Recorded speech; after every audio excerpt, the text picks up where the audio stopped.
Hey, yo, jerk. Sorry, we're running a little late. It's my fault. We were Bederow's here, and we had a lot to catch up on privately. We were chatting away and waiting for Mazza. Mazza isn't here yet, but attorney Mark Bederow is. So let's bring him up. Before I do that, there's a lot going on right now. You may have noticed.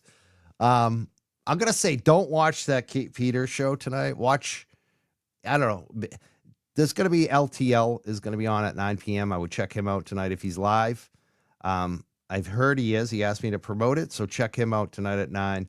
I'd also maybe, I don't know, maybe the Glare will restream the KP trash show tonight. But it looks like it's about me, and I already know what it's going to be about, which is going to be funny. And you know, the soy boy who could kick your ass. That's what they're aiming it up to be, which is going to be funny. But watch it. I'm going to do it tomorrow. I'm going to restream it, and I'll invite Kate Peters. Let's see if she wants to talk about Brian Tully tomorrow night on my show. I'm ready for you, Kate. Think I'm afraid of the internet of you? No way. Not afraid of any of this now. Let's see if Kate and Kevin too. You remember Kevin was talking tough. He wanted to come on the shows. He wanted me to go on his show, and then I invited him. Kevin, where you been? How come you didn't come on our show?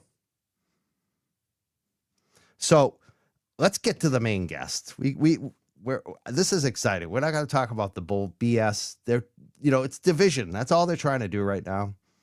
And I love that they're turning to me because I'm not going to be divided. I'm going to slay on this. I can't wait to run wild on KP tomorrow. But tonight, we're doing the serious show that people want to see and watch. It's what they don't have. We got the great guest everyone wants to watch. We're really excited to have him back. Maz is going to be here in a second, hopefully. And it's going to be the 3Ms returning. Attorney Mark Bederow, you saw him. He was at the Celtics games. He was at the Bruins games. His kids are getting pucks and pictures. He's having the time of his life. And now he's back. He's back with us tonight. How are you? Good. How are you doing tonight? Okay. I guess I missed a lot of petty excitement while I was taking a little 4-day getaway because the kids were off from school. So, but I'm back. Good timing. Yeah. Seriously. I wish I kind of missed the last 4 days. I am glad I missed it. It's a little, wow. It's all so unseemly, but whatever.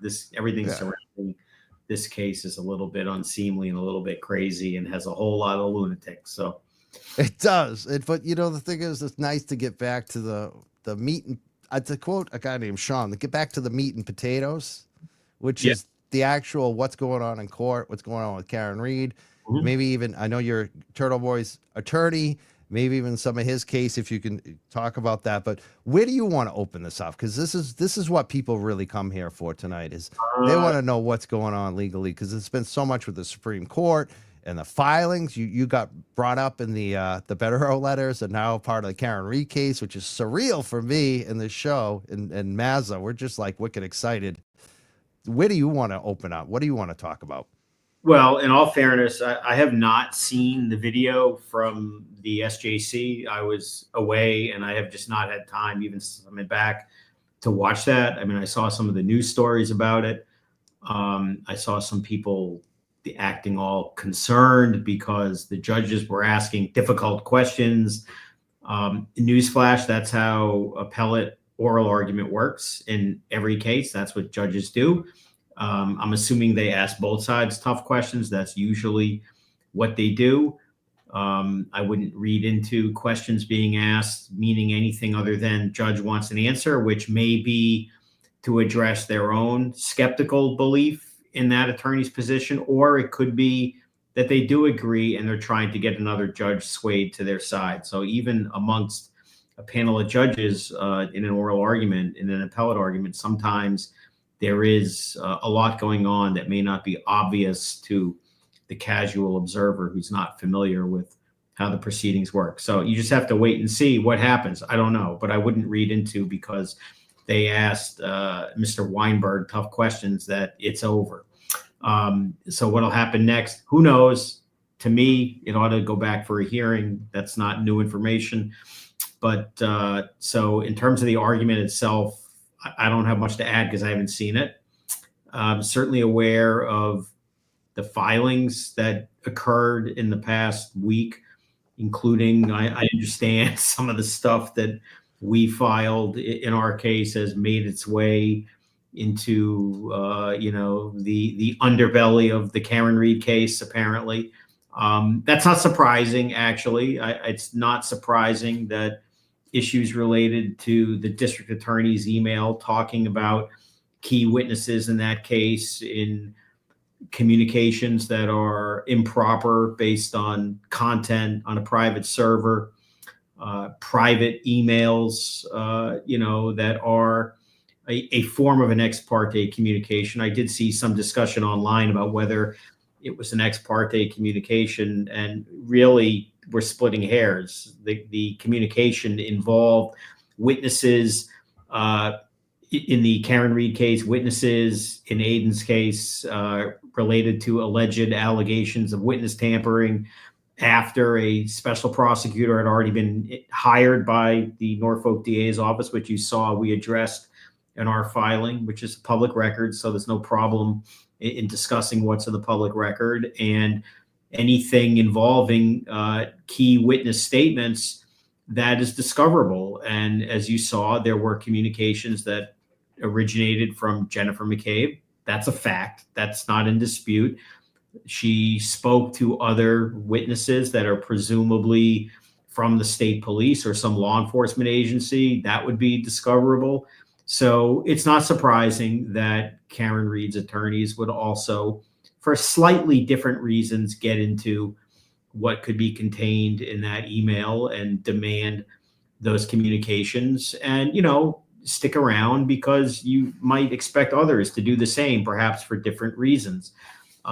You'll note that there's no answer to the emails, even though it kind of demands answers. And logic, that's the key word, right? In the attic, logic would dictate that there might be a response or responses from some of these people.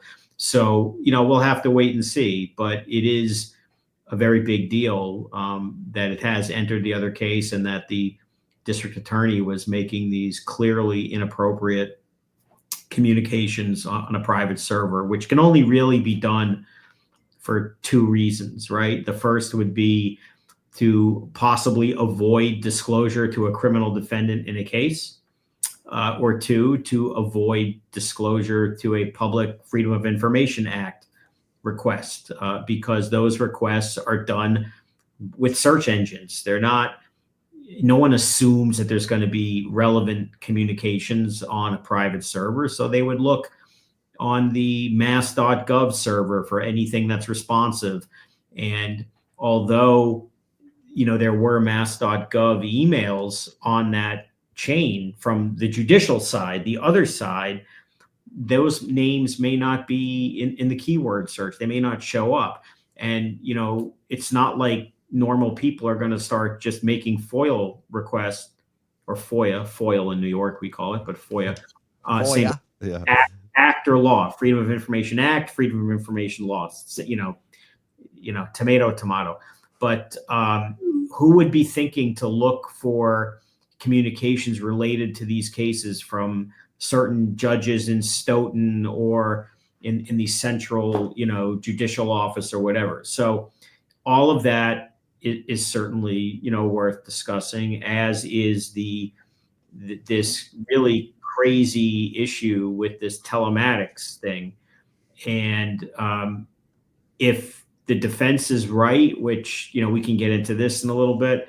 In other words, if the prosecution witness literally screwed the pooch on bytes versus bits, which, that's way beyond my technical knowledge without knowing more. But if someone who is a purported expert in that field literally screwed it up on what in that field I would assume is pretty basic arithmetic, if you will, that would be one of the most embarrassing things that could possibly happen for the new prosecutor on the case, to run out, hire an expert off the internet, essentially make a dramatic statement that we believe there's going to be all this new data on the infotainment system, and it turns out that there was just a most basic error that somebody in that field ought to know. And if that's accurate, if that's really the case, then that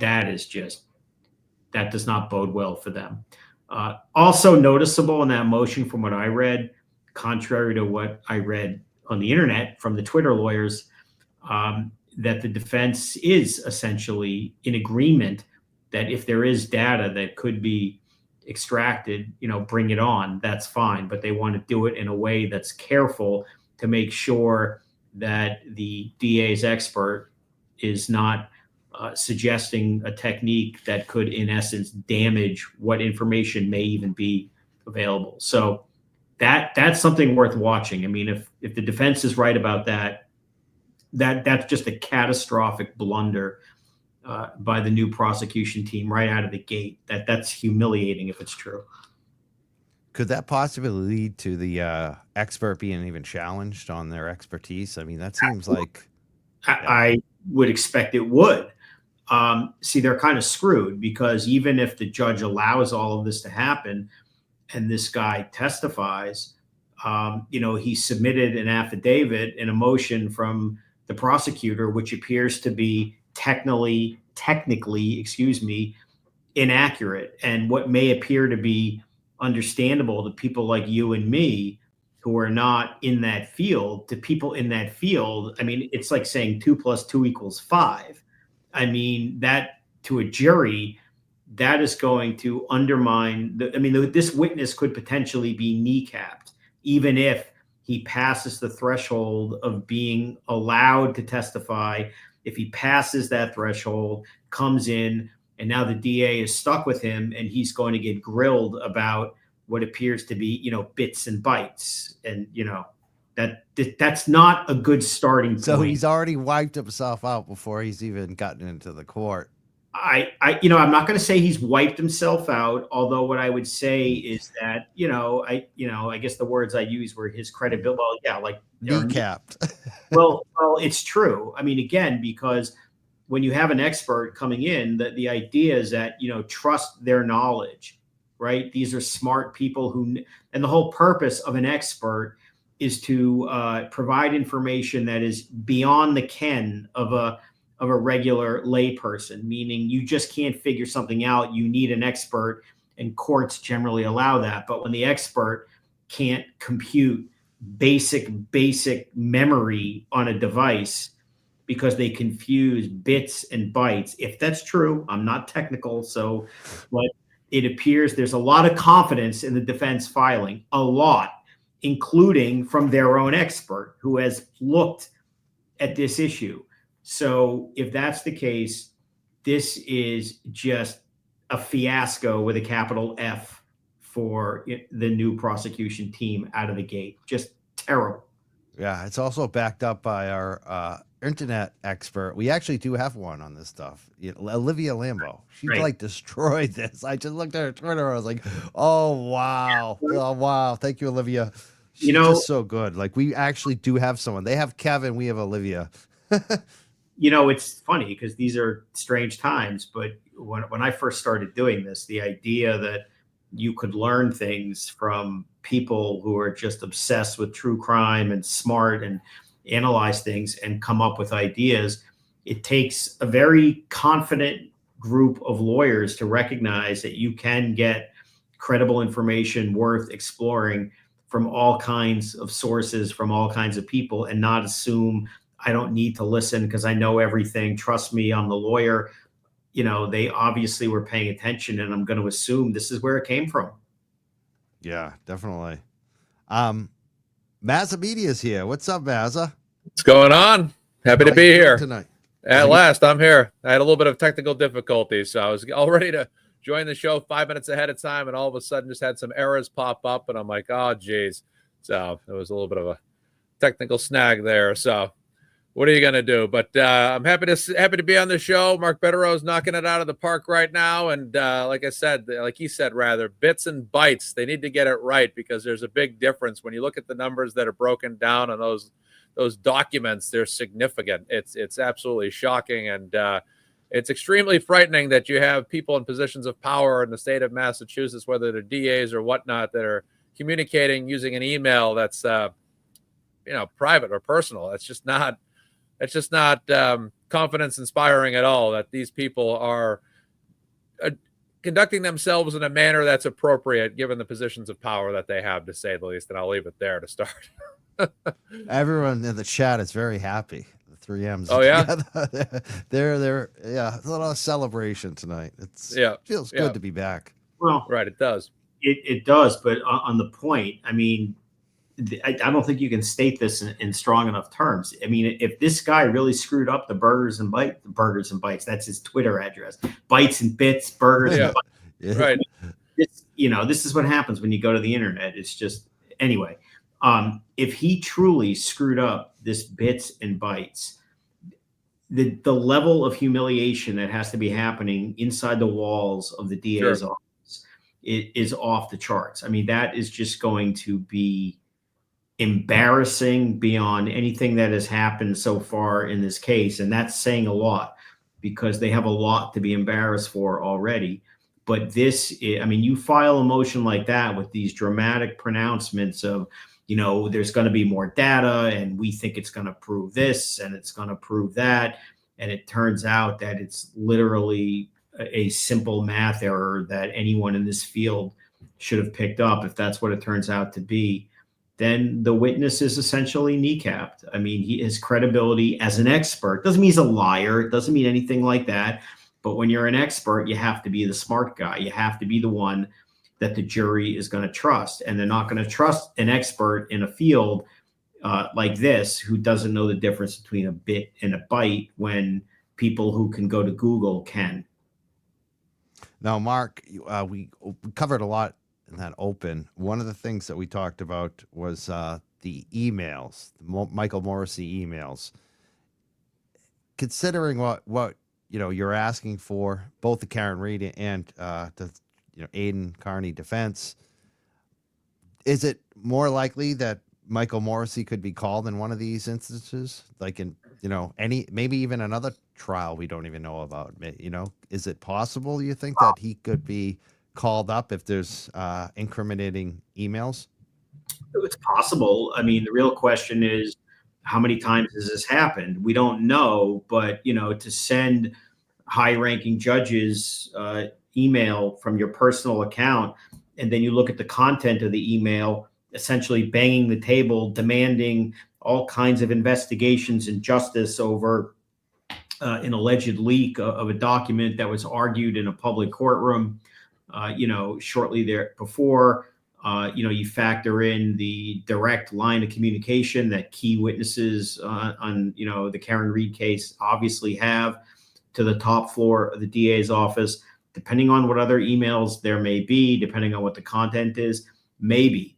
I mean, you have to keep in mind that when we reference the emails in our point, that was to lay the foundation for why somehow, some way, people like DA Morrissey, the special prosecutor, and former lead homicide investigator, now doing whatever, Brian Tully, examined and extracted a cell phone in very short order of time upon receiving it, but are claiming as of last court appearance that it's not been searched. So for us, and the purpose that we were addressing this initially was to explain how it came to be that there was this investigation, which of course should not have been ordered by a recused DA, into this matter, and which led to the extraction of a phone. And we demanded to know, are there responses? I mean, we want to know what these judges said. Are there any discussions about the cell phones? Are there conversations between, at this point, Morrissey, Tully, judges, clerks, whatever, talking about cell phone records that we have been told time and time again don't exist. When they exist, we filed them. So what are we doing here? What you saw the attorneys for Karen Reed doing is, they're making a similar application, but for different reasons. There are potential witness statements from Jen McCabe, Chris Albert. These are important people to them as well, that they want to know why they weren't disclosed under Rule 14 as statements of witnesses, which they should be. And, could there be more? Why weren't these disclosed? And they want to know if there's other emails or anything else that might have been inappropriate that was handled on a private server. Obviously, they have also attacked the integrity of the entire investigation against Karen Reed, the same way we believe the cases that we're dealing with, for a lot of reasons, lack integrity. If the district attorney is using personal email to, throw sharp elbows at a bunch of judges to demand what he wants, and then items don't get disclosed, and it turns out it proves that phone records were extracted that they're lying about, this all affects the integrity of the investigation. So does this stuff matter? Absolutely. Ought it be looked at? Absolutely. Could it lead to professional discipline beyond the criminal cases? Absolutely. Could it lead to a flood of FOIA requests by non-party litigants? Absolutely. Could it lead to discovery requests by all kinds of attorneys on different cases? It should. When you play the way they play, this is what happens. So it's really an own goal, a self-made problem. And, for the people who are complaining that this is a nothing burger and all about nothing, you need to get your head out of the sand and ask yourself if you support public officials hiding behind private email servers, talking to judges to get what they want, and then not disclosing evidence that they're obligated to disclose, all at the same time hiding it from a FOIA disclosure, okay? If you're comfortable with that, then everything's fine. If you're not, whether it relates to a particular criminal case or the overall satisfaction and credibility and confidence in a DA's office, then these are the difficult questions that have to be answered. Yeah. Yeah. Like, it's funny with the Morrissey stuff. If he was ever called to, like, say he was called to be testified, like they made him testify in the Karen Reed case, how likely is it that he'd drop the charges? I mean, I think Morrissey would let everyone else hang out to dry, Proctor and Tully and the rest. But if they put him on the stand, I think that he would drop the charges. I mean, do you think, is that likely? Would that happen? Do you think? I don't know. First of all, the idea in any criminal case that you're even talking plausibly about the elected district attorney as a witness, or the assigned prosecutor in a case as a substantive witness, that is a major red flag that should tell people something is seriously wrong with this whole process and case. I mean, this is the kind of thing where a DA should never even remotely be, I'm talking about the DA, the elected official. They should be floating in the clouds high above this and simply assigning staff in the office to do stuff. And they make the tough decisions. They give the press conferences. They make the statements.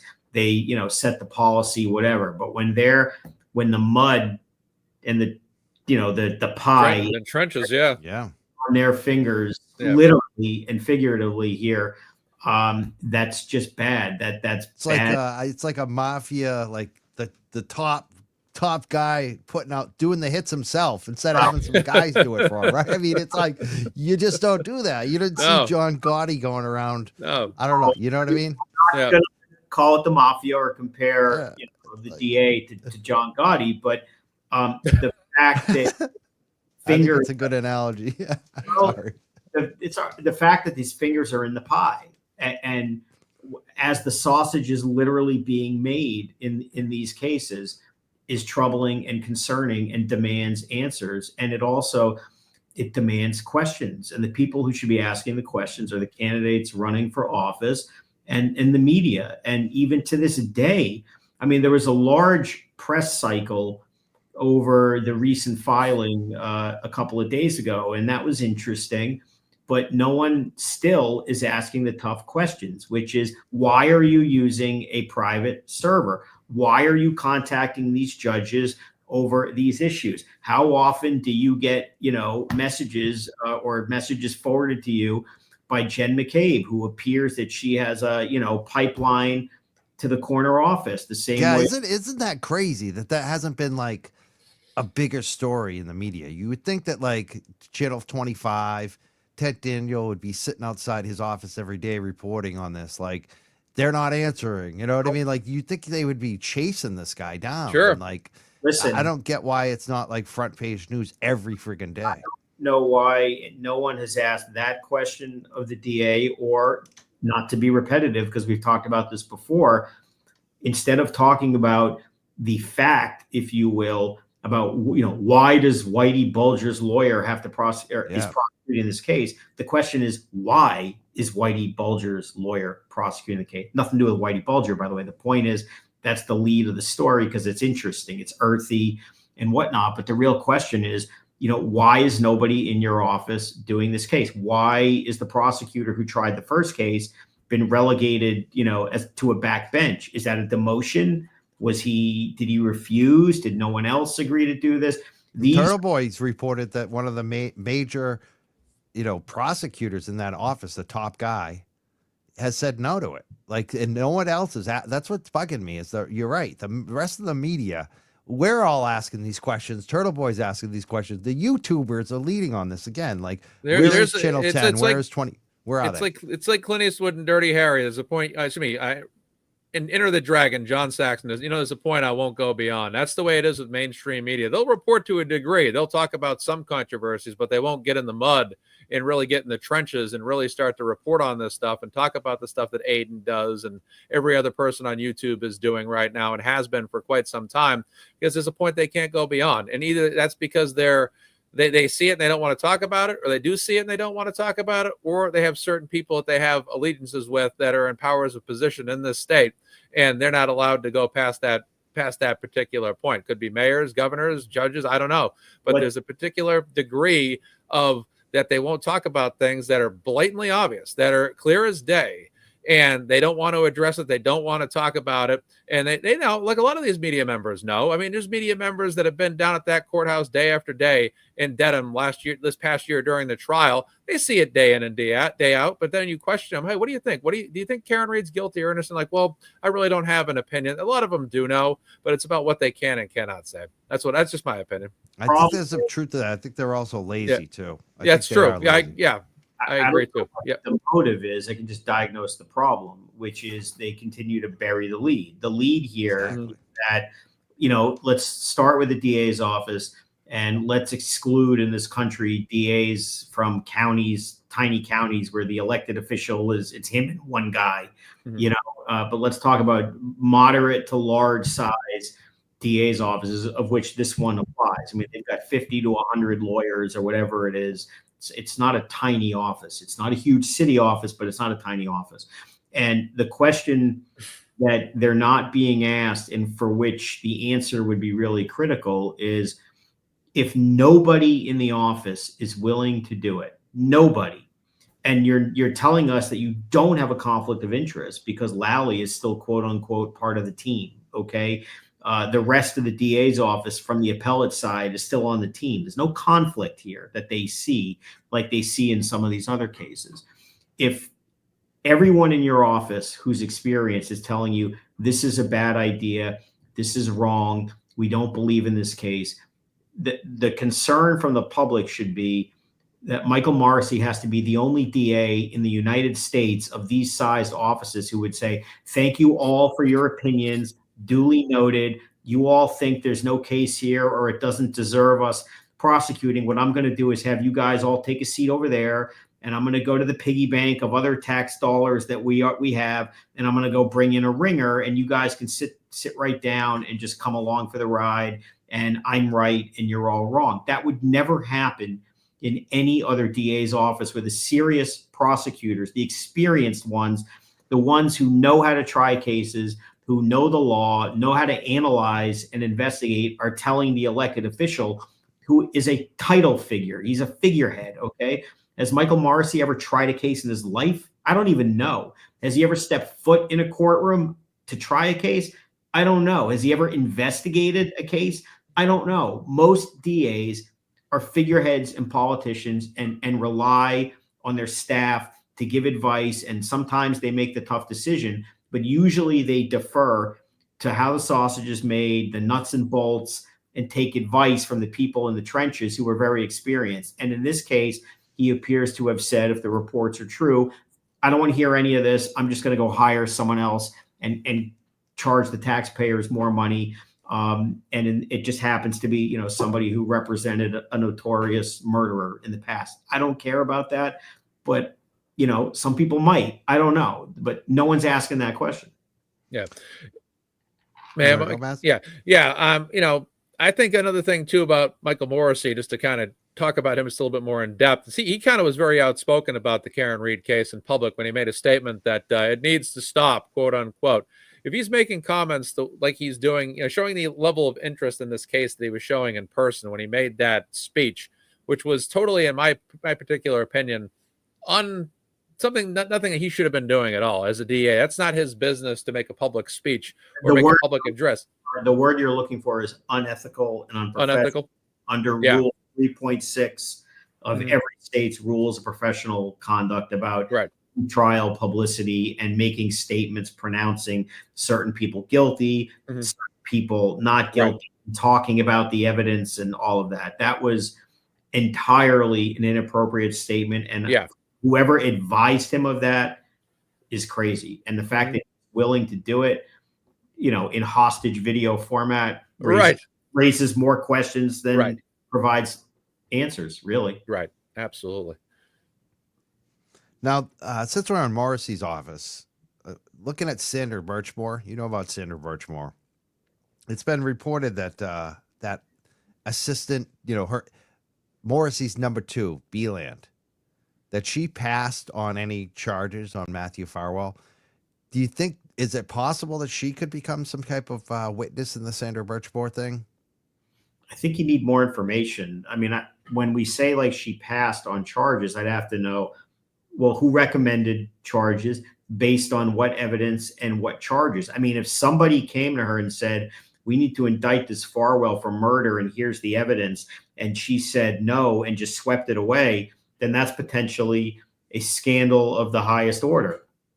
But I think you would need to connect, a few more dots and know what evidence was said to her. I mean, if somebody gave her a skewed presentation or a cherry-picked view designed, hopefully not to lead to charges so they could whitewash it, then I don't know that she did anything wrong. I'm not saying she didn't do anything wrong. I mean, let's be honest. It looks terrible knowing what you know now that, the Norfolk DA's office would pass on prosecuting. And, as we've talked about before, they appear to have the worst instinct. I mean, where one should turn right, they always seem to turn left, or vice versa. They just seem to make poor discretion choices, I think, with the Karen Read case and certainly Birchmore and God knows what else. But I think with her declining to impanel a grand jury or present evidence to a grand jury, you need a little more info to know what did she know and when did she know it, which, by the way, is another not good sign when you're using, the Richard Nixon cliche terms, what did you know and when did you know it, to talk about whether a prosecutor did something wrong. Again, another red flag just about the way the whole office functions. Now, Hank Brennan filed to request Gretchen Voss's notes and all her information from the Boston Magazine interview of Karen Read. It's something that Lally tried to do, and Judge Canone said no to it. Why do you think they're asking for the same thing that the same judge already said no to? Does that seem strange to you, or do you think that maybe they've uncovered more information possibly? No, I think it's flailing, desperate. I mean, it is what it is. I think logically, the way they're thinking is that, since the last time this information was sought, that, interviews of Karen Read, at least 2 have aired on television by my count, and a third appeared in Vanity Fair. And if I'm assuming that, Brennan is a real lawyer, which I assume, by the way, completely, very good reputation, very skilled. I don't doubt any of that. that he's fishing for the, dreaded inconsistent statement that maybe she said something different and this could lead to something dramatic. Again, do I think that that's going to really be impressive if he even gets that material, and if he's going to call those witnesses, and is it going to impact a jury? If that's what they're focused on, rather than, how do we explain the taillight in the way that we do? How do we deal with Proctor? How do we explain Tully at this point? How do we explain inverted video? How do we deal with the Dighton cop? I mean, we could go on and on. I don't think Gretchen Voss interview notes is going to be the thing that moves the needle here. Do you think it might frustrate the judge who probably is tired of this whole thing and she's doing a second trial? She's already ruled against it once. I don't see what's different about it. So why do you think it would aggravate her? I don't know. I don't think it's going to aggravate her. I don't even know what she'll do. I mean, if there's one thing about this judge, it's hard to predict what she's going to do. It is what it is. I just can't tell you what I think she'll do. What I would say is the only factual difference this time is that there are at least 3 on-record statements that Karen Reed has made since they last sought those, that they presumably did not know at the time. And if their argument is we need to see if she said other things and whatnot, and they can get past we're just fishing for minimal material to show that she made inconsistent statements, which again, I don't think that's going to add much. I mean, even I know people online are oh my God, she said she saw the door open to one and that he was standing in the doorway and another. And again, these are Twitter lawyers who are analyzing this as if this is some big deal. Nobody gives a shit about that. What people care about is what is a proof of murder, not where John O'Keefe, Right. crossed the threshold of the door or opened it 3 inches or didn't, or whether you said this or that. You want those are minor points, and if that's what they're focused on, that's not good. Presumably this telematics thing would be a major point, but look where that stands today. So this is kind of a rough rollout from at least the motions that they filed. They're seeking, Bill Reed's records again. That's kind of like small potatoes here. I'm not saying they're wrong to pursue this stuff, but these seem to be really down the rabbit hole, minor facts that are missing the bigger picture, which is how the hell are you proving a murder case and a manslaughter case or whatever the hell case it is ultimately that you're going to bring, and none of this is going to add to any of that. I'm glad you brought up William Reed because I find him to be her parents seem very sympathetic. I think they have a lot of public support. They seem very nice. They're there for her every single hearing they can. I've met them. We've all met them. They're nice people. Yep. I mean, they are, like you said, they're looking to seize the cell phones. It seems like they're also trying to, like a lot of the, they're not calling him as a witness. That's what I was going to say. Do you think they will actually call William Reed or even the brother, Nathan? I think they will. I'm going on the assumption that the prosecutor here is intelligent, has tried a lot of cases, and more importantly, has tried a lot of cases from the other side. All right. And so if you've seen, Mr. Reed, he's very sympathetic, and the affection he has for his daughter is obvious and palpable to anyone, which of course is normal. And it's interesting. A lot of the people who criticize this kind of stuff appear to lack normal familial relations and understand how normal people. You notice that. You notice. Yeah. Yep. Even now too. I mean, it's one thing when sometimes your family isn't great growing up, but they don't have it now. You can tell. Normal people with normal families generally care for each other. That's normal.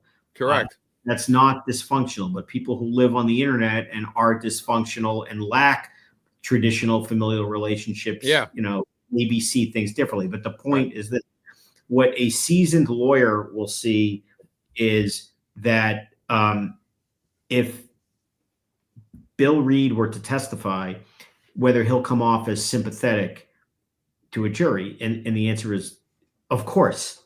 I mean, probably more sympathetic than any other witness in the case.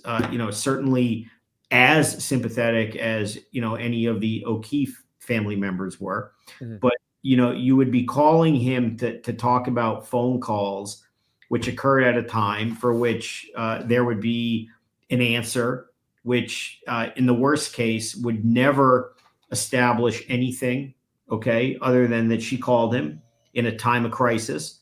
What could that crisis Mhm. be? That's kind of obvious based on the evidence from the first case. You're not going to, change that fact. And all you're going to do is indirectly provide incredible sympathy for Karen Reed through her proxy, her father. Okay. And it would be just, unless there is a smoking gun, which there won't be, the phone records aren't going to do Correct. anything. There's no dispute calls were made. Correct.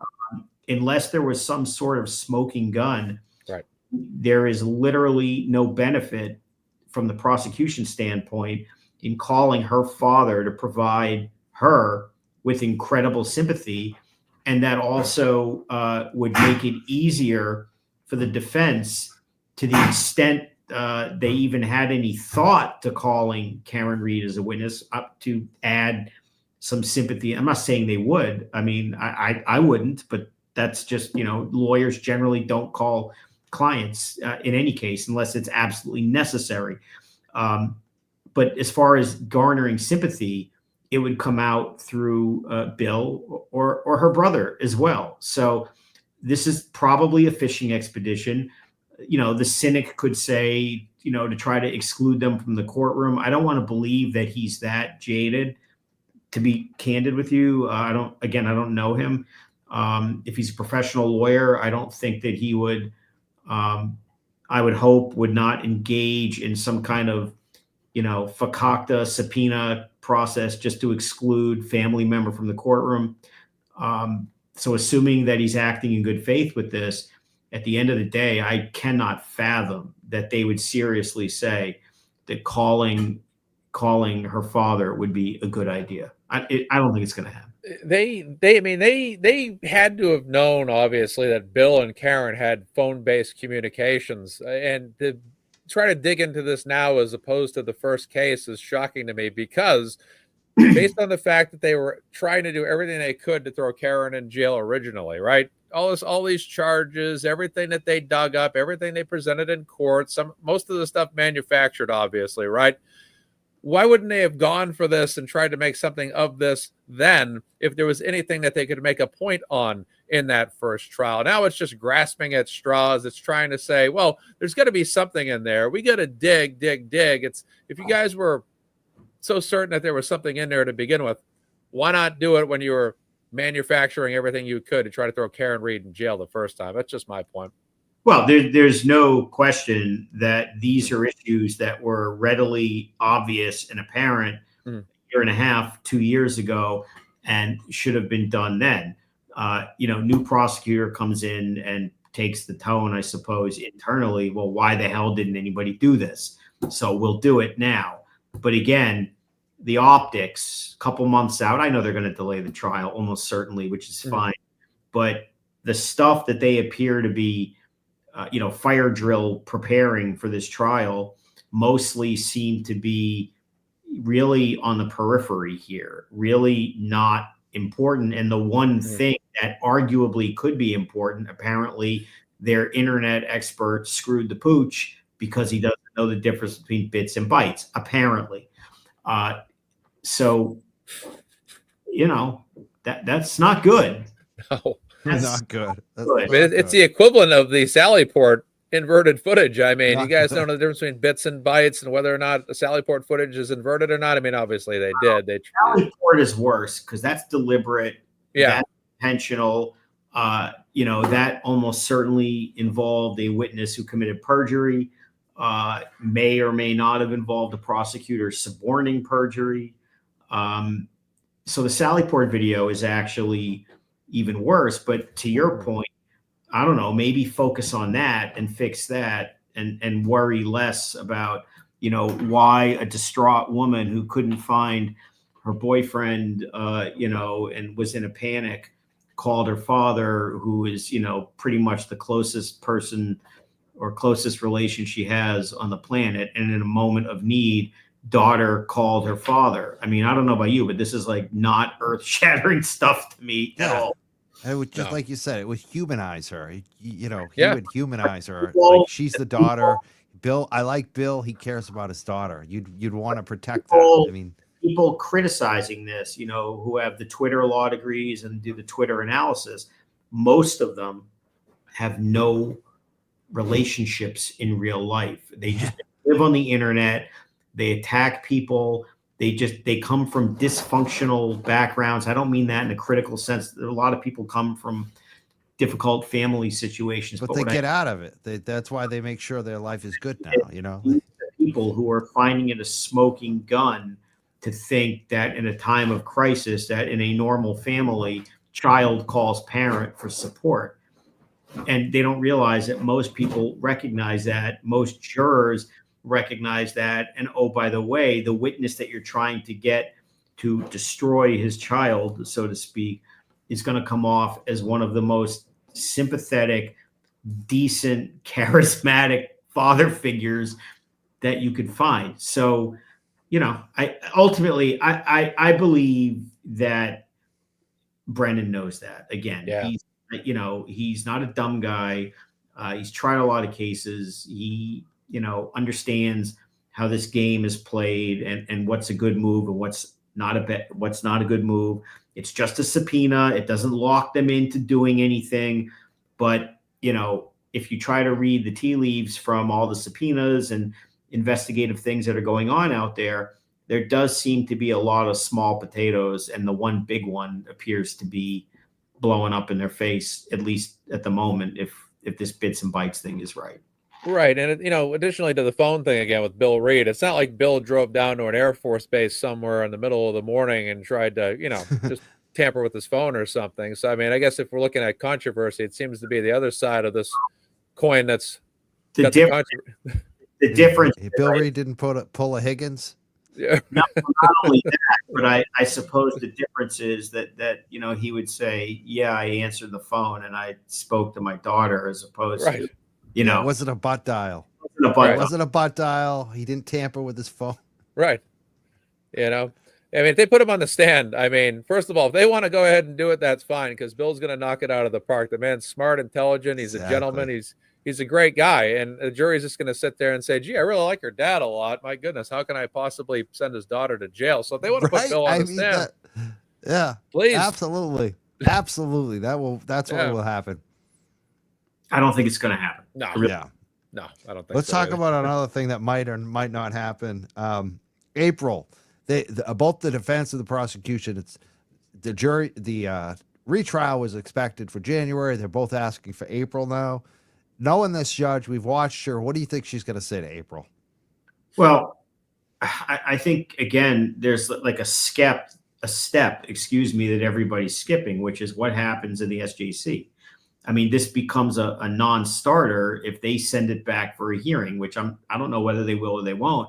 But if they do, and then Canoni has to issue a whole nother decision, right, which could take however many weeks. And then that could trigger a whole nother round of appeals from whoever wants to do that, and a whole nother round of briefing and argument. If that were to happen, then, I mean, January obviously can't happen. As far as April, both sides agreeing didn't really stop her the first time. In this situation, though, they're tying it around the need for experts and things like that. What makes it interesting is if the judge were to determine that, I mean, she could have a hearing, one hypothetically could say, about the need to adjourn the trial for more telematics experts. I mean, that's kind of the stated reason to kick the can down the road, right? Everybody has to get their witnesses and do reports and come forward. If she orders a hearing to say, I'm concerned about whether this guy, the prosecution expert, Shannon, whatever. Burgess, I think. If she orders a hearing to say, well, wait a minute, if this is not even possible, in other words, if the data has already been completely extracted and looked at and there's nothing to do here, then she could take the position where we don't need an adjournment for that purpose. Now, the other component to this is apparently there's a new software that could make this testing work out. If they could do that on the existing data, then I would assume she's going to grant it, only because they're not just asking for an adjournment to say we're not ready. They're basically saying there could be expert testimony that could be important. We don't have the experts, we don't have the reports. We haven't done the testing yet. If the judge agrees with that, it's hard for me to believe how she couldn't adjourn this to April, unless she's going to say no new expert and you're out. So see you in January, pending the SJC. Excellent. The last Bederow letter that went out, how long ago was that? Was that like 2 weeks ago, a week ago? I'm trying to remember now. October 17th, I think. What was it? I think you said over 2 weeks. 2 weeks. According to the filing, he's trying to drink from the Boston Celtics championship and I'm asking him questions too quickly. I'm sorry. Did Cosgrove? Oh, he's got the championship. Oh, how many of those you have? How many championship?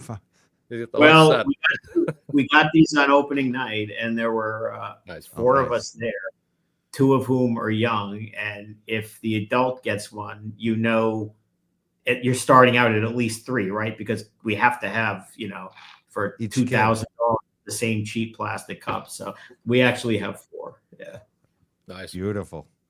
I love those freebies when you go to the games. Those are always fun. About these cups. It's about $30 a piece now. Yeah, I mean, you spend thousands, you get close a enough $5 cup. What about the whole thing I was going to ask about the Bederow letters? It's been 2 weeks. Did Cosgrove respond? Well, if you look at the docket, you'll see that there's nothing been filed. I would never discuss private conversations and whatnot. I'm not suggesting there have been any, but there's nothing of note that the public would be aware of any response. There is a hearing scheduled in early December that was picked in September specifically for the purpose of litigating whether they should not be allowed to use any evidence of the phones because they had not been searched. That was where we were left off in September. In October, we've proven that the phone was searched almost a year ago. So the hearing for December is kind of non-germane to the current state of knowledge that we all have. But, we'll have to wait and see because, as I said, there's nothing in the docket yet. But that'll be addressed. And when do you expect that to go to trial? Like when Aiden, is there an expected trial date or any of that? Yeah. There's a lot of other maneuvers and discoverable issues and other things that have to all be sorted out. Excellent. Do you have any questions, Mazza? I've been throwing the questions at Bederow. I have other questions too from the chat, but I definitely want to get you in here if you have anything or you want to make any comment at all. Yeah, Attorney Bederow, do you think that you're everyone that's trying to take down Aiden's worst nightmare? What's that? I said, do you believe that you're everyone that's trying to take down Aiden's worst nightmare? That was my question to you. No, I'm just a lawyer. I mean, look, you go where they send you and you follow the evidence and the law, and each case is different and it sends you on a path. There's no question that these particular cases are heading down a path that are very unique for a lot of different reasons. And, it's not common to to be told that evidence has not been searched. And we need to establish a taint team to make sure we search the evidence. And then you find out through a third party that, Jesus Christ, they searched it a year ago at the direction of the district attorney who had supposedly been recused. That's not unique. It is not unique to have to, attempt to, or not attempt, but to file motions seeking to disqualify prosecutors because they are literally fact witnesses in a case. So, but you have to do what you have to do in any particular case. But these are weird ones for sure. Mm-hmm. Yeah. We have some questions coming in about Mello.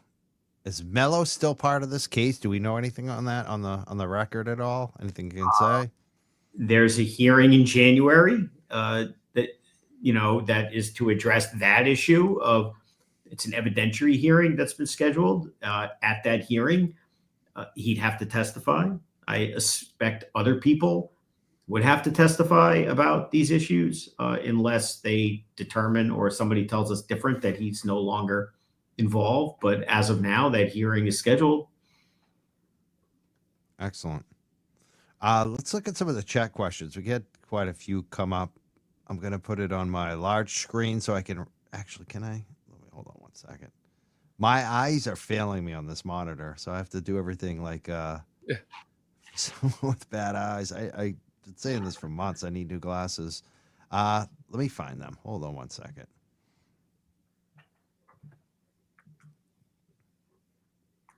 Here's one. I'll read it. Is it possible the Vanity Fair article's discussion of Karen Reed's legal fees may cause issues between the DA and the new special prosecutor not getting paid enough? No, he for whatever reason, none of which makes sense to me, and I assume you, but whatever, he agreed to do this for shockingly below market value for somebody, of our level of experience. That's on them. I don't know why he would do that. Frankly, I don't know why he would take the case anyway, given other reasons. But the fact that the defense attorneys make a lot more money, he knows that. This is, it's different. So no, one has literally nothing to do with the other. Another question that came in. Is it possible there's no FBI intervention with Karen Reed case because they are still gaining evidence, observing Mass State Police, Norfolk County DA's office, reaction, communication in real time to the Karen Reed defense motions, discovery, your letters, for instance? Could be. I mean, again, anyone who does this for a living on either side or was an investigator, law enforcement, prosecutor, defense lawyer, basically everybody but an attic dweller would understand the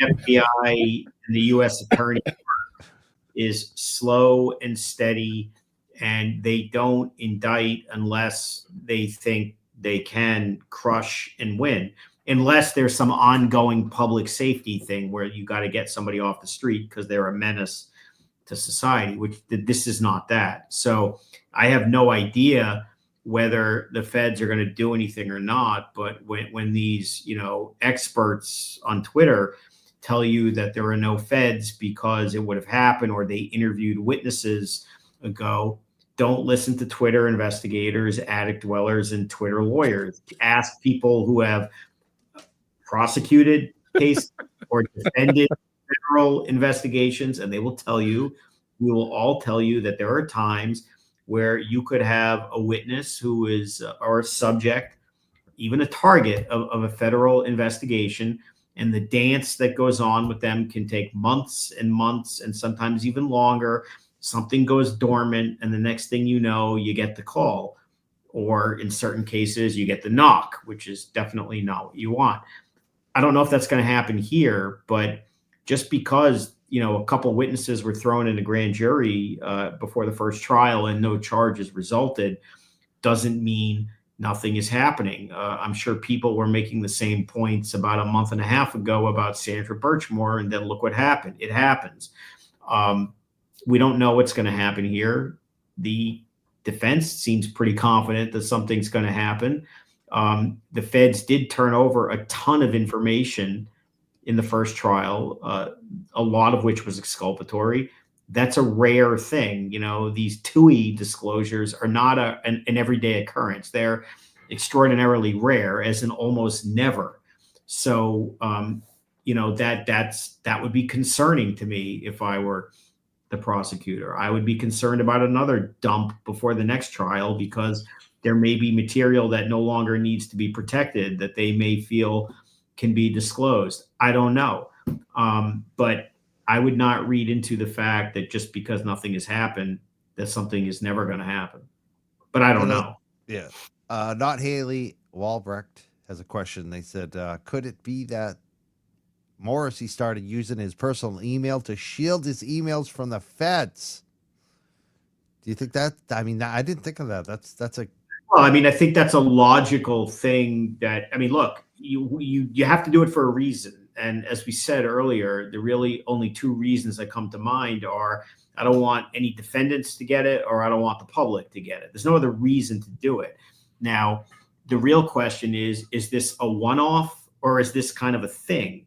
And of course, the only way that you'll know it's a thing is to get access to his iCloud, either, specifically in demanding specific communications, in a Rule 14 statement, or a Rule 17 for his iCloud, which is a whole nother, thing that, they have to wait and see where that goes. But that's a reason. I mean, there's no innocent reason that you could do this other than somebody saying, I just happened to make a mistake and use the wrong account, which is hard to believe. It doesn't literally impossible, but you'd have to also know, was this a one-off? Yeah.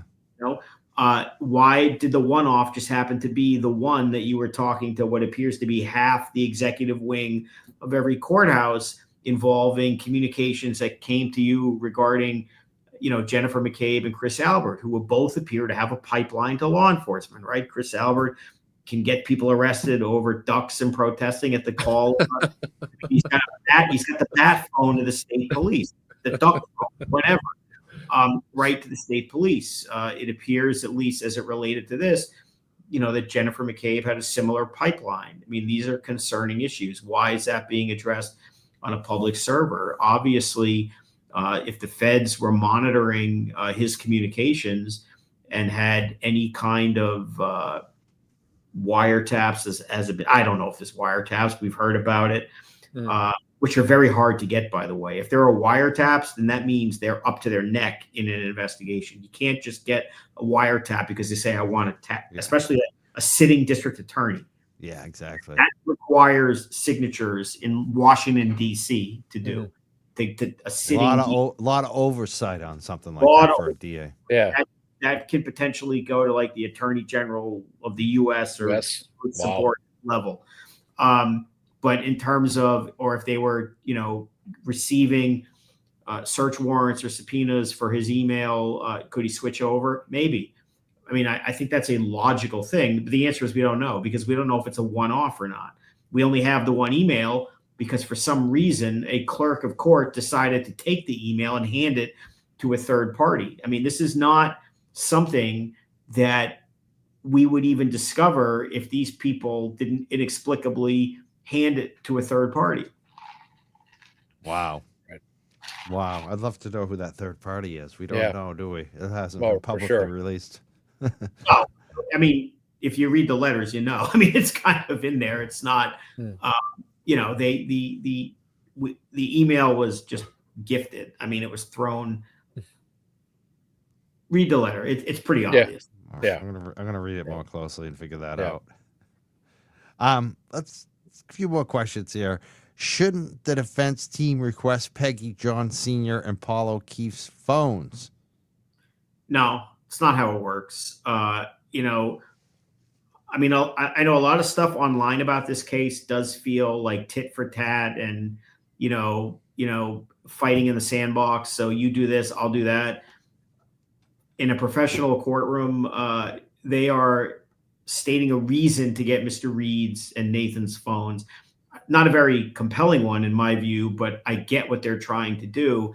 So the response is not, well, you did that, so I know you are, but what am I? So now I'm going to go Right. after. Yeah, that seems like that seems like it would be very bad PR. Like, it's Yeah. like, why would I don't know why they would do Yeah. that. That's It could also be potentially bad faith. I mean, you can't just that bad faith too. Yeah, exactly. demand everyone who ever breathes in a case's phone. You have to state. You have to have a good reason for it. Right. You have to state relevance and materiality and those kinds of things. And now, could you make an argument? I mean, look, you heard some pretty weird testimony about, Jennifer McCabe sitting down with John O'Keefe's mother, and let's make sure we get the timeline right and whatever that was. Is that a reason to arguably say, I'd love to know what they were talking about, or I guess, but I don't know what, I don't know that seeing that they communicated is going to do anything that's going to add anything.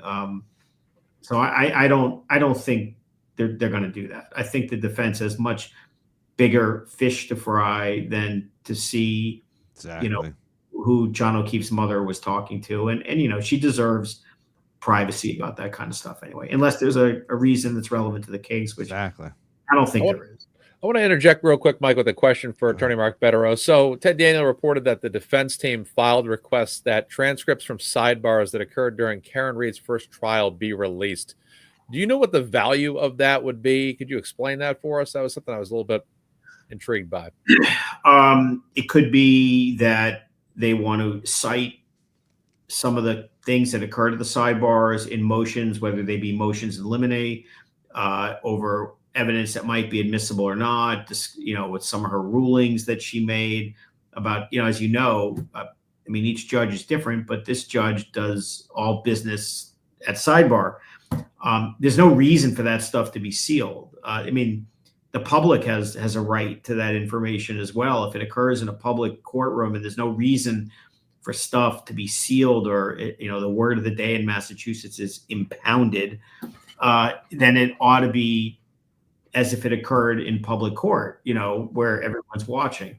So I can't fathom any reason why that motion wouldn't be granted. And if it's not, that would be very troubling, because to be honest with you, the media could have been a moving party for that, on public access grounds. I mean, why is all the stuff from this trial being done at a sidebar? It shouldn't be.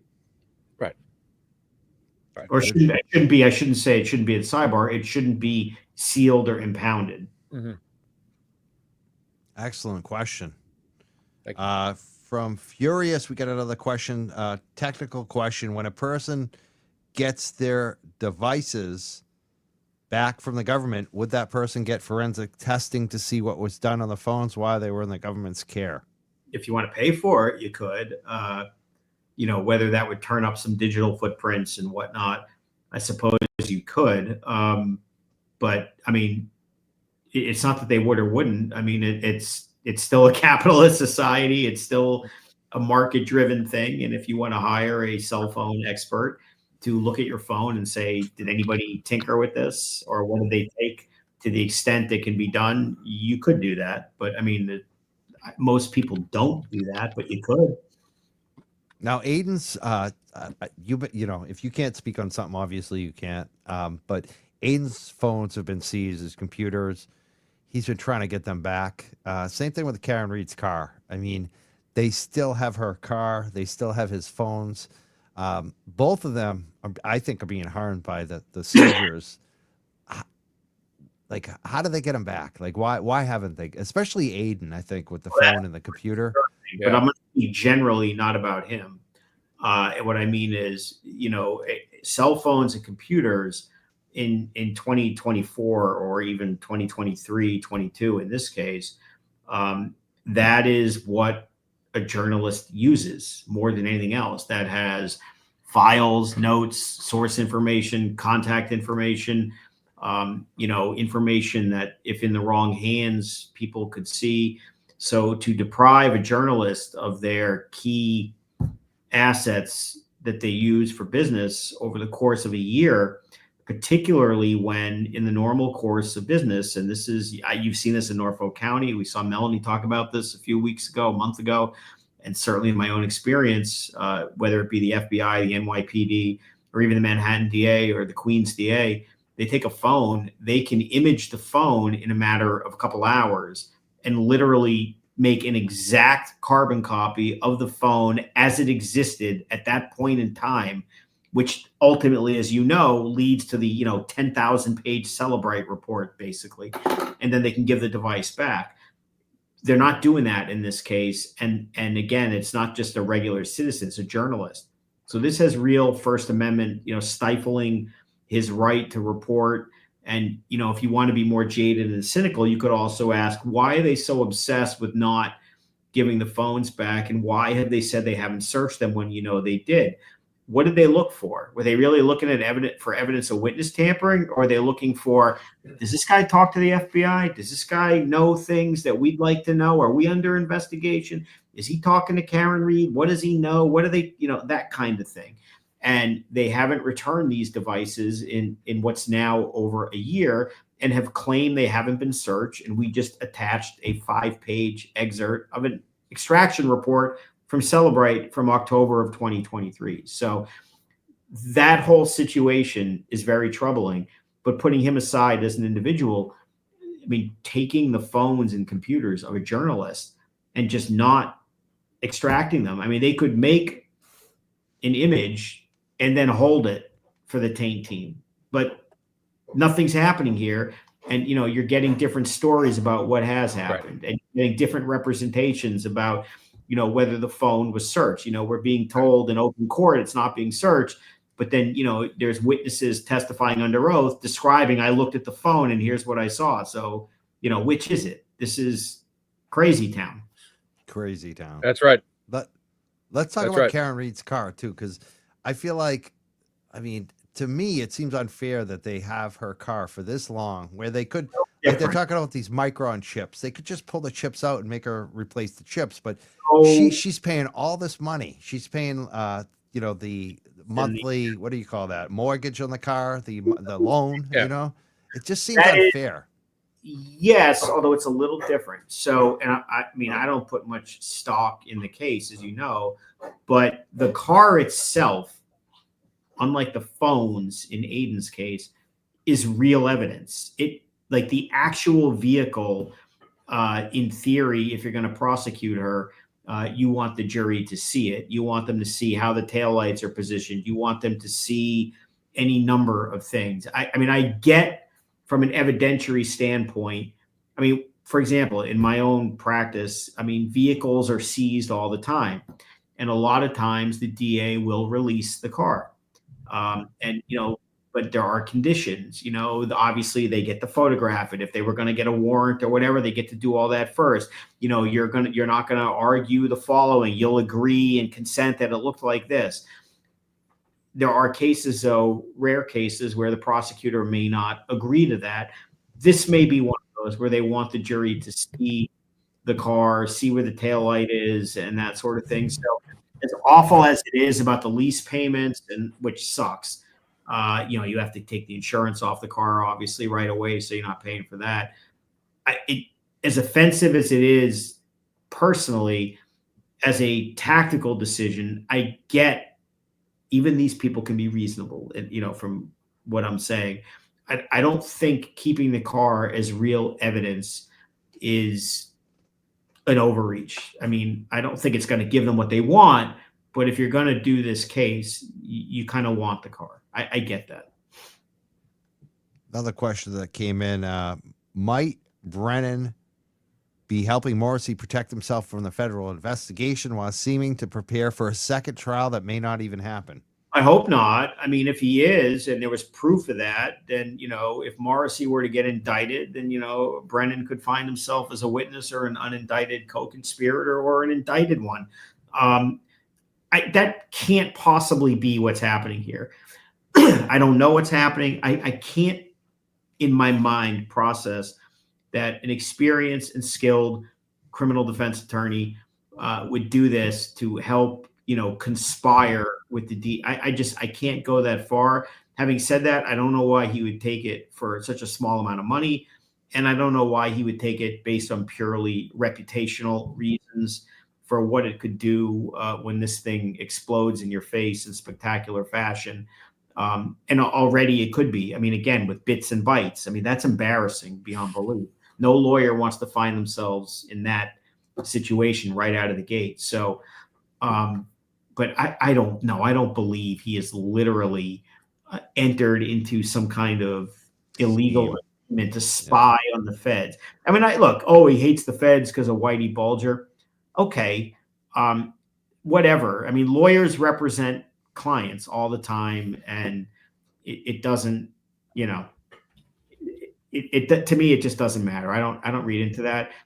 More troubling perhaps could be is if any of the jurors are aware of the fact that he's given this interviews talking about, you can't bring a case if the cops are not trustworthy and lying and this. And of course you say, well, okay, that seems to be happening here. Lawyers, if they want to be, they can be chameleons. You can switch, whatever you're doing and just kind of do whatever the individual task calls for. But, the risk is that there were some jurors who are familiar with that and say, well, that doesn't seem to be really ground on principle as much as opportunity. It's another question that's come up before, but I figure we'll take it anyways. Can charges be dismissed due to prosecutorial misconduct, Brady violation, like Alec Baldwin case was? They can. I mean, that's the ultimate sanction, obviously. But Brady is a serious thing, and suborning perjury or knowingly presenting false evidence or sandbagging the defense with belated discovery or false evidence is a serious thing. And you guys may remember this, what feels like a year ago already. I thought that after the inverted video thing, that the next day that the defense was going to come out with like the hatchets and just muck it up and scream and yell for as long as it took. And whatever the judge was going to do, the judge was going to do. But I thought that they were going to get their money's worth and just throw the legal tantrum of tantrums and spell it all out. And it didn't really happen. I don't know why. Yeah. But I thought even in real time, once you learn that video had been inverted and that it wasn't just that it was false video, but it showed the wrong taillight. And of course, there was all this curious evidence of why are there no pictures of the taillight? Why is the video missing? I mean, why did Proctor make the so-called Scrivener's error about what time they picked up the car when the numbers that he screwed up aren't even next to each other, on the keyboard or whatever it was? It could. I mean, so I don't know why it didn't with all this other stuff, but it can. Yes. Excellent.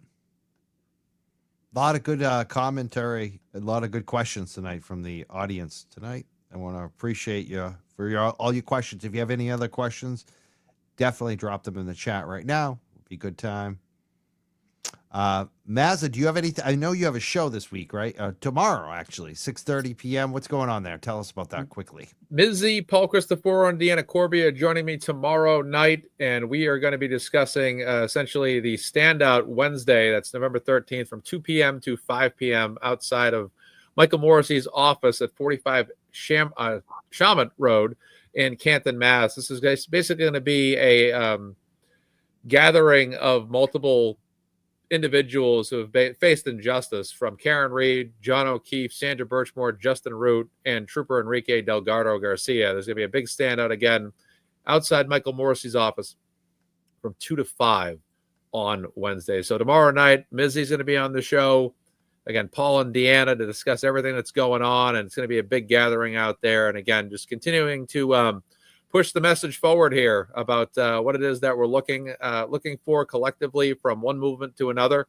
In this particular case, we're all coming together for a big thing. I won't be able to attend that, unfortunately, but that doesn't mean I can't, just take a time to run a show and just help get the word out. At least if that's the least I can do, then that's a positive thing, and I'm happy to help. And I'm looking forward to having Mizzy on my show for the first time. That's going to be fantastic. She's done a great job. She's doing a great job. She's been a great voice, an advocate for Sandra Birchmore for a long, long time. And I'm looking forward to it. I can't wait for tomorrow. I can't wait too. I'm going to watch it. I can't wait Thank to you. watch it at 6:30 tomorrow night with Mizzy and Paul, and it's going to be a good show. Yep, Deanna. Yep, Deanna, it's going to be too. awesome. Can't Deanna wait. Corby, Yep. right? Yep, that's correct. Yep, that's going to be Awesome. great. Those are the best people right there. Yep. You got the locals. I love the locals. I'm all about the Lyra local too. I love it. Right. Bederow is kind of too. He's for Framingham guy. Even though he's a trader, he went to New York. Yeah. He had to follow his dreams, right? You had to follow your dreams, Mark. As I said, I had to go where they send me, and He came back though. Yeah, we sent him back. And you want to work in criminal law, which admittedly, could have gone the real estate path, right, buddy?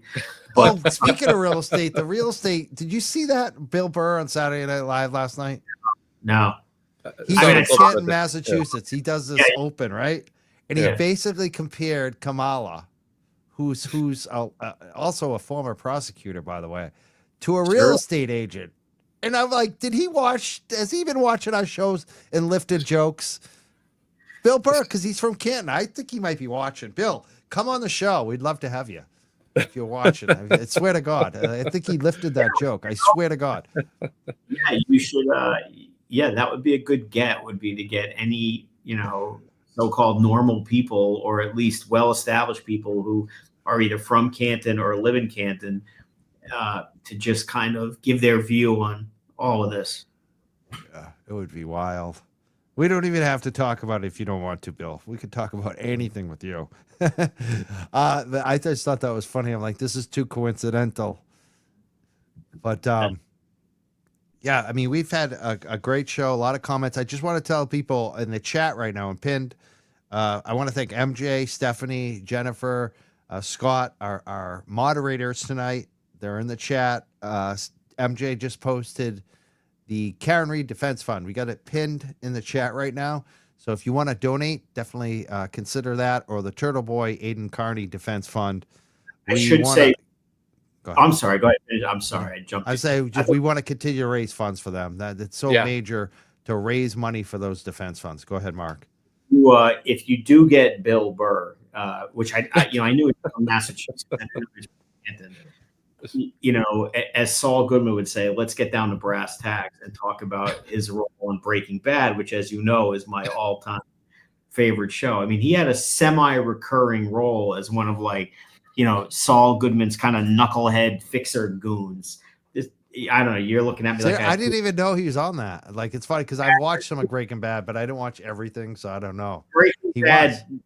Well, no, he was Kubi. He was like one of Saul Goodman's knucklehead, low class figures. So if he comes on, we got to talk about. We'll talk about that. I love it. Nice. I watched him on a movie recently. It was like Bad Dads or something, where he was having a tough time keeping up with it. It was a funny movie. I thought it was, anyways. Yeah, I love how he goes after everybody. Yeah. He really does. As a comment, he basically does what a comic's supposed to do. He pisses off everybody. Thank you for everything you do. I really appreciate you taking the time of your busy schedules to keep us informed. Thank you so much, Romy. Yeah, we've had a lot of comments. I'm wondering if we missed any good questions tonight. I'm sure we did. The chat always gets crazy in here. Do you guys have any final thoughts tonight? Anything that we didn't bring up that you want to discuss or reiterate? Nick Rocco is hosting a giveaway right now for the poster that's been signed by many of us. So there's some information on Facebook about that in the Facebook group. So basically, it's a $10 donation with unlimited entries, and you can help raise money for Karen that way. So that poster has been signed by so many people. There's almost no room to sign an additional signature on it. But that's being basically. I can't use a certain word online because of YouTube policy, but essentially there's a contest for it. So, yeah. Excellent. And that's on the Justice page on the Facebook group. Justice Correct. for John O'Keefe. Correct. Yep. Excellent. I think it's, Justice for John O'Keefe and Free Karen Reed, I think it's called. Yes. All right, excellent. And Attorney Bederow, do you have any final things that you want to bring up that hasn't been discussed tonight? Anything? I mean, I've been out of the loop, as you know, because I've been running around, but it seems very tense online around here. And wow, everybody should go out and, walk on the beach, get some fresh air and take a deep breath and maybe tune out a little, log off and go do something fun. Wow. Yeah. I mean, I recommend, if you have leaves in your yard, you can use a leaf blower and try to see if you can find taillight in your front yard anywhere. That's what there's that. You guys, I got a question for you guys. Do you think I should do the KP show at 9:00 tonight? Personally, I would. You would, yeah.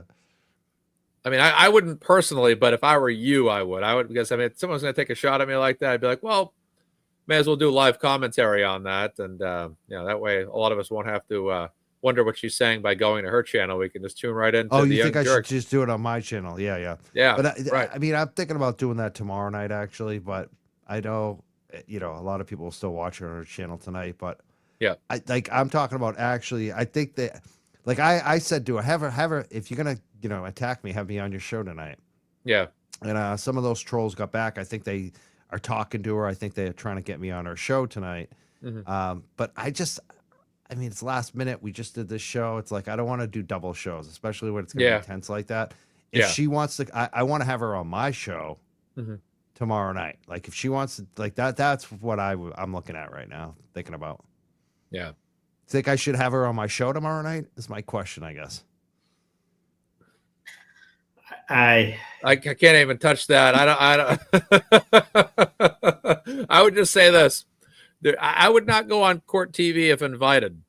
If she was also featured on that show the same night, I can actually vouch that that's actually a true story. I passed on Court TV. Me and Brian LTL did. We're like, no, we're not going on that network. I personally, that's another reason I want to go on her show tonight, because I don't want to help her show. Right, that's why I was like, you know what? Right. Let's see if she has the balls to come on my show. That's a little more. Yeah. Personally, if I was in this situation as you are, I'd have nothing to do with her on a being on her show, or even her on your show. I wouldn't even do it. See, I feel you on that, but I in a way, I just want to destroy her. Yeah, I know what you mean. I know I could. I know, especially the facts of what, her and Tully, that situation. She is not going to want to answer those questions. And I got shit that I haven't shared yet, and I will throw it right at her. I'll be quoting some stuff, and I don't know. I think it would be just worth it for that. And I wouldn't take out. I wouldn't Sean put up with a lot of her shit the other night. I would not take any of it. Yeah. It'd probably be a quick interview. Yeah, she'd probably boot you right off the show in 2 seconds. She'd probably leave my show. She'd probably. She's on yours. Yeah. I don't want to go on her platform, but if she wants to deal with me, come on my show tomorrow night. Let's see how ballsy you are. Yeah. Bederow's very quiet. He's drinking water. He can't say too much. That's all good. Yeah. Listen, it's not for me to decide. I generally subscribe to the don't lift and platform these people. On the other hand, and for entertainment value, I recognize it would be highly entertaining and perhaps very informational. But that's what I want, the informational. I think I can goad her into some shit. We'll see. You know her; she's very ego based. So you would not personally would not appear with cast of characters and you're way better than that. The other they'd have to pay you $10,000 an hour, and then you'd still say no.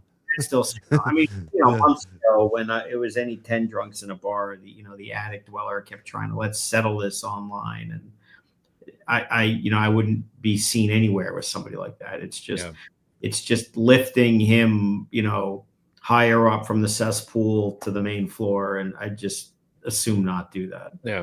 Yeah. Well, I hope people don't watch it tonight. That's what I tell people. Don't even watch it. If there's anything that happens on there, I'll be playing it on my show tomorrow night. Right. We'll go over it. I mean, that's right. Yeah. I don't feel like tuning into that on her. Like the other night, I watched whatever was going on over there on the Glare instead, and recommended that people do so, because I don't want to tune into someone else's an opposing viewpoints show. That's for sure. I don't bother with that. So I'm not going to stream it. Someone said I should stream it. I'm not going to stream it. I'm not. I'll end the stream in like 2 minutes after listening to that stuff. Believe me, I don't want to. I'm saying too much, but that's no. Someone said, do a poll. What do you want me to do a poll on? Whether or not I should have her on my show tomorrow night, I guess is maybe what they're aiming for there. My moderator, MJ, noted that LTL will be on at 9 p.m. tonight. So people watch that instead. Yeah. Yeah.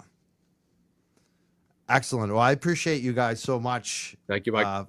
Thank you for being here. And let me check the chat, make sure there's no additional questions that came in. No, I don't think so. Perfect. Whew. I think we're good. I think we got to all the questions tonight easy, which was good. Had a good amount of listeners, good amount of viewers. See, I'm tongue-tied. When it gets late, I start I get tongue-tied. Yeah.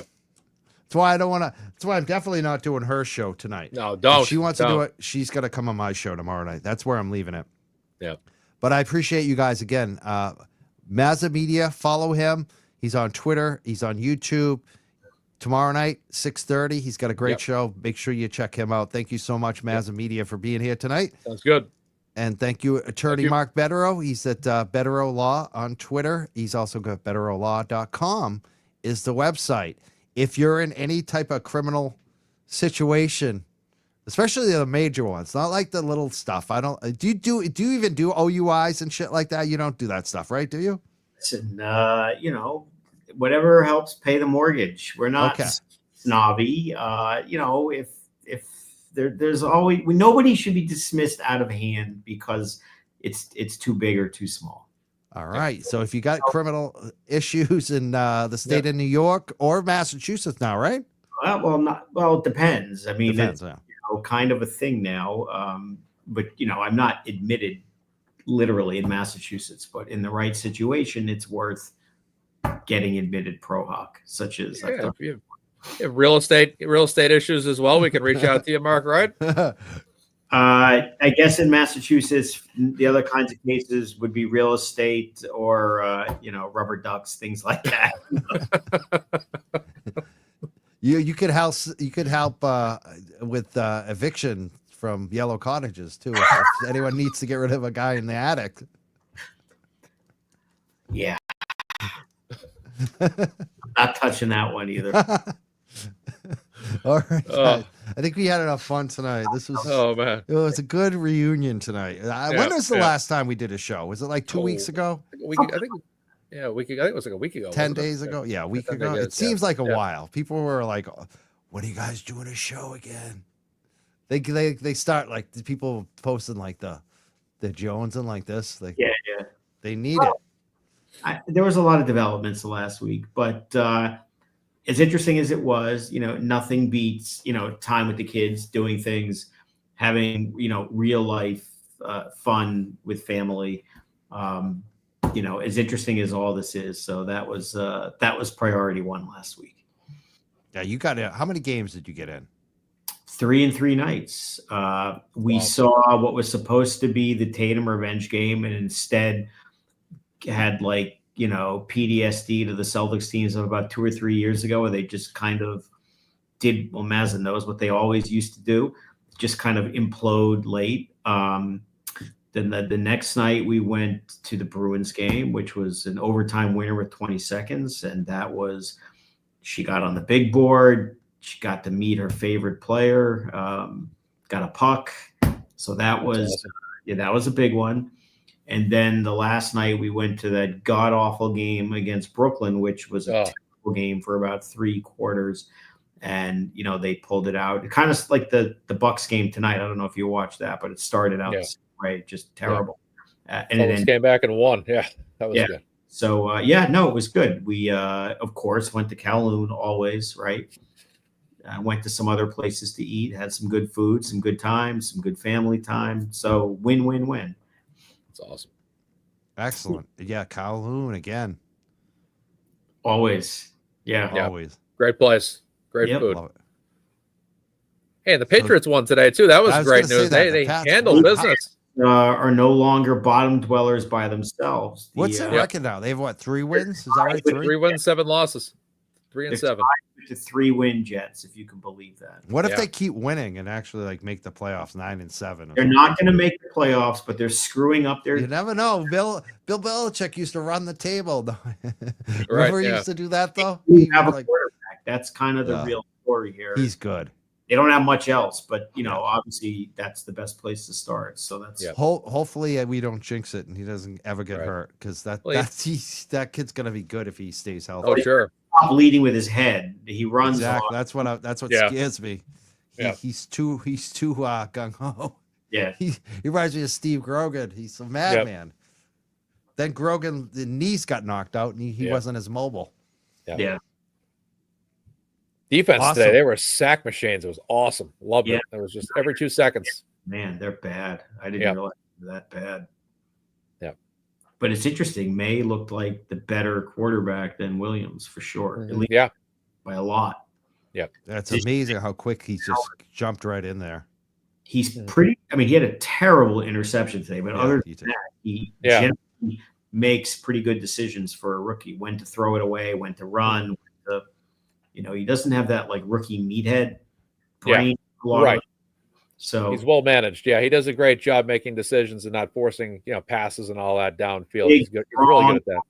and this is shocking because we haven't seen anything like this. And Yeah, he seems a lot tougher than that other kid that they Yeah. got rid of. What's his name? Matt Matt. uh, Yeah. Panicking in the That kid pocket all the was real- time. Yeah. no, he's a different kind of player than Mac Jones. Much better. So Yep. Maybe they'll turn it around. Now they just need a line, receivers, and 20 other things. So it's still a few years, but at least they're remotely interesting to watch when he has the ball. Excellent. We got it all in. Thank you guys Good. so much again for the 5th time. I love you guys. It's always tough to say goodbye, but Oh, yeah. we did it. Thank you guys so much Good. for being here, Mazza and Bederow. Thank you. Thank you, Guys. guys. Have a great one. Free Yeah, Karen great. Reed, free Turtle Yeah. Boy. Damn Bye. right. Good night. I'm Mike Crawford. Thank you, everybody. I think I got all the super chats in tonight. Like I said, you don't need to listen to that crap tonight. If there's anything interesting, we'll go over it tomorrow. Unless the Galera does it. I don't know. Maybe the Galera will air it and do some commentary tonight on it.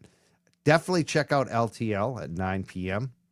He's going to be coming up in a few minutes, like 45 minutes, 50 minutes. Yeah. Check him out at 9. Gotta check the super chats real quick. Again, pinned at the top of the chat right now is the Karen Reed Defense Fund. Please consider contributing.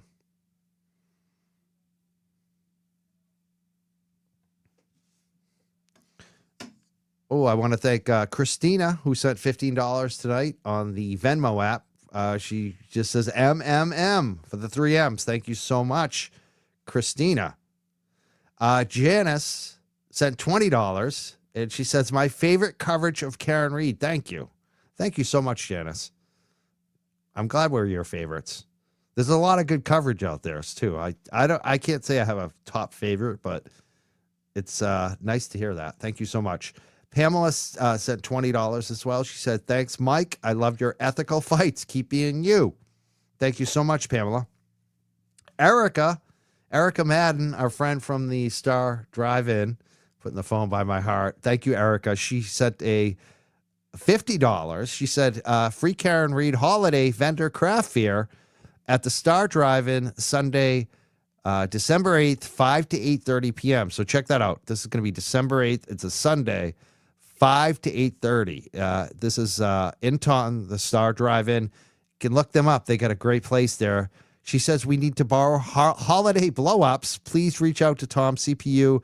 20-plus vendors, free picks with Santa, hot cocoa, pink poinsettias, long-stemmed roses, holiday music, great food, photo ops, fun, and so much more. So check that out. That's December 8th. It's going to be a free Karen Reed fundraiser. It's a holiday vendor craft fair, again, for 5 to 8:30 at the Star Drive-In. Thank you so much, Erica. She said $50 tonight. Very generous of you. Wow. Thank you guys so much. I really appreciate that.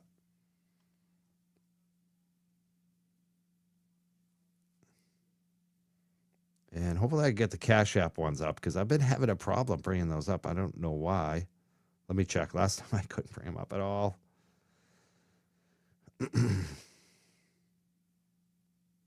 Here we go. We did have one Cash App tonight. Casey, she sent $10. She said, I appreciate the 3M's commentary for keeping it real. She sent some love. Thank you so much, Casey. I really appreciate that as well. You guys are amazing. You ladies are amazing. Jen O, she says, hey, Michael, my mom calls me Jennifer when she's mad. Yeah, I mentioned that the other night. My mom would call me Michael usually when she was mad as well. But, well, usually for me, it'd be, I'm not even going to say it, but she would say,